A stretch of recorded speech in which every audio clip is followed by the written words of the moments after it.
સાબરકાંઠા જિલ્લા શિક્ષણ વિભાગ દ્વારા પર્યાવરણની જાળવણી માટે જિલ્લાની તમામ પ્રાથમિક અને માધ્યમિક શાળાઓના બાળકો દ્વારા વૃક્ષારોપણ કાર્યક્રમનું આયોજન કરવામાં આવ્યું હતું। સાબરકાંઠા જિલ્લા શિક્ષણ વિભાગ દ્વારા પર્યાવરણની જાળવણી માટે એક નવતર પ્રયોગ શરૂ કર્યો છે, જેમાં જિલ્લાની તમામ પ્રાથમિક અને માધ્યમિક શાળાઓના બાળકો દ્વારા વૃક્ષારોપણ કાર્યક્રમ શરૂ કર્યો છે। એક બાળ એક ઝાડના સ્લોગન સાથે જિલ્લાની તમામ શાળાઓમાં આ વૃક્ષારોપણ શરૂ કરવામાં આવ્યું છે, જેમાં આજ દિન સુધી 21,000 છોડને બાળકો અને શિક્ષકોના હસ્તે વાવણી કરાઈ હતી। તો આ છોડના નામ પણ બાળકોના નામ અને શિક્ષકોના નામ પરથી જ રાખવામાં આવ્યા છે। જિલ્લામાં 1,51,000 જેટલા છોડ રોપવામાં આવશે, જેમાં વન વિભાગ દ્વારા પણ મદદ કરવામાં આવી છે।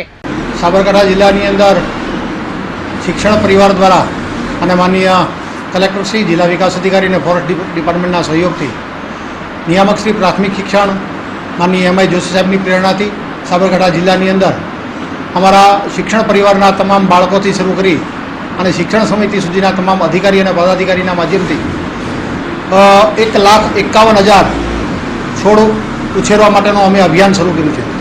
અમારો સૂત્ર છે એક બાળ એક ઝાડ, એવા સૂત્ર નીચે આજે અભિયાન શરૂ કર્યું છે।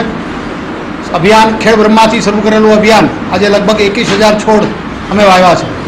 હિંમતનગર તાલુકાની અંદર ડીઆરસી ભવન કાંકરોલ ખાતે અમે આજે 1100 છોડવાનું વાવેતર કર્યું છે। દરેક બાળકને, દરેક શાળાને, તમામ શિક્ષકને આ છોડ દત્તક તરીકે આપી અને એ છોડનું નામ એ વિદ્યાર્થીના નામ સાથે, શિક્ષકના નામ સાથે, વિદ્યા સહાયકના નામ સાથે જોડવાનો પ્રયત્ન કરેલો છે અને પર્યાવરણની જાળવણી થાય તે માટેનો આ એક પ્રયાસ શરૂ કર્યો છે। દીપક સિંહ રાઠોડ, S24 ન્યૂઝ, હિંમતનગર।